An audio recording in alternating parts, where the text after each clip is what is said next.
Bonjour à toutes et à tous, ravi de vous retrouver ici sur le magnifique golf international de Pont-Royal pour la 4e édition de l'Ops Open de Provence, 3e étape française sur le Challenge Tour, un décor de rêve. Vous le voyez ici derrière moi, le putting green où les joueurs sont encore en train de s'entraîner. Le soleil est bien là et ça fait plaisir. Et un plateau de choix également pour ce premier rendez-vous de la semaine, puisque j'ai l'honneur et la joie d'être entouré de Jérôme Loridi, le directeur de ce magnifique parcours, et de Mathieu Descotigny-Lafont, joueur du Challenge Tour. On va commencer tout de suite avec vous, Jérôme. Forcément ravi, j'imagine, de revenir encore une fois au calendrier cette saison du Challenge Tour. Oui, on est ravis.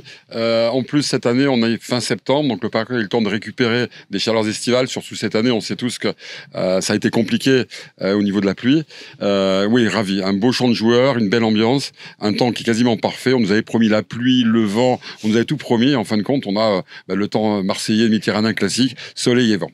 Parlez-nous justement un petit peu de l'organisation de ce tournoi. Forcément, j'imagine qu'il y a beaucoup de travail pour ce rendez-vous. Oui, ce beau rendez-vous. Alors, on a eu la chance de recevoir la Gonoyou cette année, donc le parcours a été préparé une première fois au mois de mai. Donc cette année, ça a été un petit peu plus simple à préparer. Mais c'est vrai que préparer un événement pareil, c'est beaucoup de travail pour l'équipe de terrain, pour le promoteur qui amène quand même et l'argent et la notoriété à ce tournoi, et puis pour l'équipe d'accueil qui est toujours présente, les 100 commissaires qu'on recrute et qui font un boulot fantastique. C'est un événement, on a tellement envie qu'il arrive, et quand on y est, on a tellement envie que ça dure plus longtemps. Mais c'est un très bon moment de la vie. Forcément une semaine intense, j'imagine. Vous avez forcément changé aussi des choses sur le parcours. Racontez-nous un petit peu comment est l'état de ce magnifique parcours. Bon, il n'y a pas de grands changements cette année parce qu'on n'a pas pu faire de grands travaux. Mais dans les 7-8 dernières années, on a rajouté le parcours de plus de 200 mètres. Et là, on a surtout insisté sur la qualité et la fermeté des greens. On avait l'année dernière des greens un petit peu trop soft. Donc le greenkeeper a fait un gros travail avec une rouleuse et on pense améliorer. On a légèrement diminué les roughs parce qu'ils étaient un petit peu excessifs l'an dernier et ça nuisait à la qualité du jeu. Ça va être quoi justement l'évolution pour la suite alors, de ce tournoi en général et de ce parcours aussi? La grande évolution qu'on devrait faire dans les années qui viennent, c'est refaire le green du numéro 17, qui est un green qui s'est effondré avec le temps et qui est un petit peu limite à jouer. Donc les joueurs nous le reprochent, ils ont bien raison. Peut-être améliorer, rendre plus difficile la zone de réception du 7, où tout le monde essaie de driver le green, et probablement de positionner un bunker à l'avant, green à gauche, et puis après de faire évoluer les départs, parce que certains ne sont pas assez qualitatifs pour le niveau des joueurs qu'on reçoit. Alors justement, je vois Mathieu qui acquiesce depuis tout à l'heure. Mathieu justement qui a joué ce matin son premier tour, qui a malheureusement pas très bien terminé. Mathieu, comment ça s'est passé justement cette première journée? J'imagine déjà content forcément d'être de retour ici en France et de jouer en France. Vous avez quitté la semaine dernière au Golf National pour l'Open de France sur le DP World Tour. On vous retrouve cette semaine, donc bel enchaînement.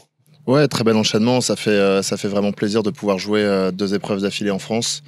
Voilà, on a la chance que sur le Challenge Tour, il y a des promoteurs et 3 promoteurs et 3 golf en France qui veulent bien accueillir des épreuves et qui font un super boulot. J'ai acquiescé parce que c'est vrai que le green du 17, moi j'ai joué le Masters 13 pour la première fois en 2009 ou 2010. J'en ai fait des 3 putts et des 4 putts sur ce green. C'est un super trou de golf et c'est vrai que le green est un peu too much. Donc voilà, tous les travaux qui ont été faits sur le golf de Pont-Royal vont vraiment dans le sens du jeu pour améliorer le sens du jeu. Et ça fait vraiment plaisir à voir. Parlez-nous un petit peu de cette première journée pour vous. Alors ça a très bien démarré et comme je l'ai dit, malheureusement ça a pas très bien fini. Alors la semaine dernière, c'était le putting qui pêchait. Où on est votre jeu?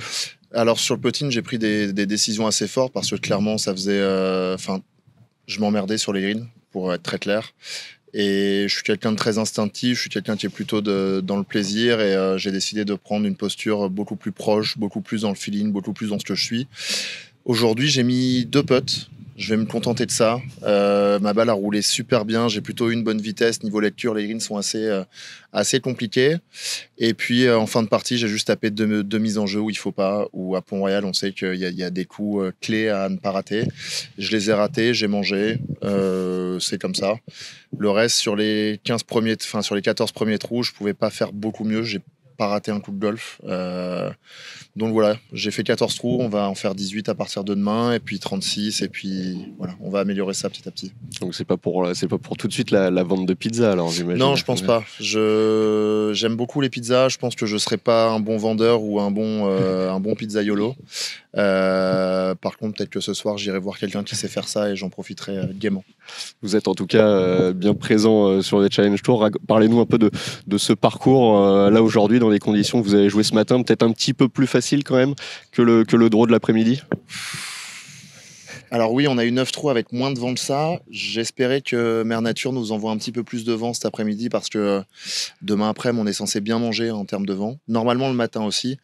Mais non, le parcours était vraiment très bien. Je pense que il faudrait peut-être un tout petit peu plus de vent pour qu'on soit sur la partie très dure mais fer de Pont-Royal dans le vent.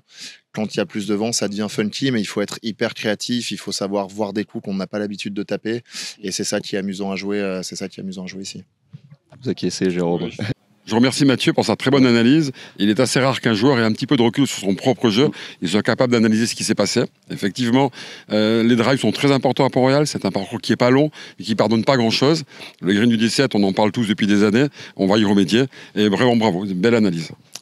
Merci. Ça me fait plaisir. Merci à vous, merci Mathieu, merci Jérôme. Et nous, on se quitte et on se retrouve demain pour le deuxième tour de cette Ops Open de Provence. On se quitte avec le classement à l'issue de cette première journée.